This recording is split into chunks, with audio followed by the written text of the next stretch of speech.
ఆత్మతో ఆరాధన మనము చేస్తూ ఉన్నామని గ్రహించు కొన్ని విషయాలు.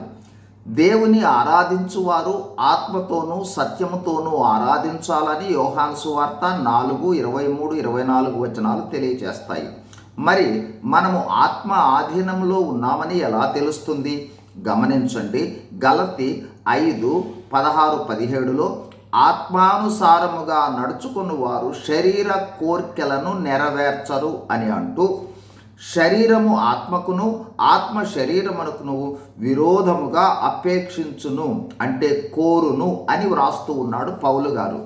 నూతన జన్మ అనుభవంలోనికి వచ్చిన క్రైస్తవులమైన మనము గ్రహించవలసినది, పాప విషయంలో మృతులుగా మనలను మనము ఎంచుకొనుట. ఈ మృతి చెందిన అనుభవాలనే వాక్యంలో సిలువ వేయబడుటగా చెప్పబడి ఉంది. 1 రోమా 6:6 పాప విషయంలో సిలువ వేయబడాలి అంటే పాపమునకు మరణానుభవం కలిగి ఉండాలి. అప్పుడే ఆత్మ సంబంధమైన పరిశుద్ధ జీవితాన్ని జీవించగలం. 2 గలతీ 2:20 క్రీస్తుతో పాటు శరీరమునకు సిలువ వేయబడుట అంటే శరీరమునకు మరణానుభవం కలిగి ఉండాలి.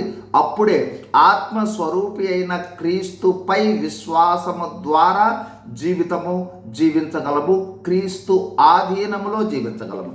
3 గలతీ 5:14 లోకమునకు సిలువ వేయబడాలి అంటే లోక సంబంధమైన ఆశలకు ఆకర్షణలకు సిలువ వేయబడాలి.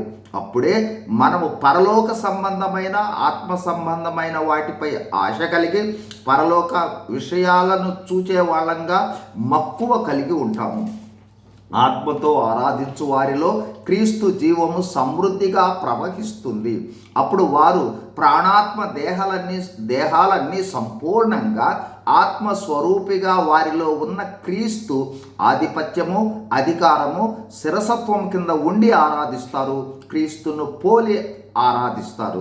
అందుకే పౌలు భక్తుడు 2 కొరింథీ 4:10లో యేసు యొక్క జీవము మా శరీరమందు ప్రత్యక్షపరచబడుటకై యేసు యొక్క మరణానుభవమును మా శరీరమునందు ఎల్లప్పుడూ వహించుకొని పోవుచున్నాము అని అంటూ ఉన్నాడు.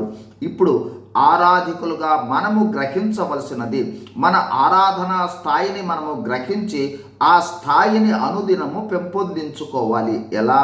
ఇంకా ఏ విషయాలలో మనకు మరణానుభవం లేదో వాటిని పరీక్షించుకొని సరిచేసుకొని యోగ్యముగా ఆరాధనలో మరియు ప్రభు బలలో పాలు పొందుటయే ఆత్మతో మరింత లోతుగా ఆరాధించుట.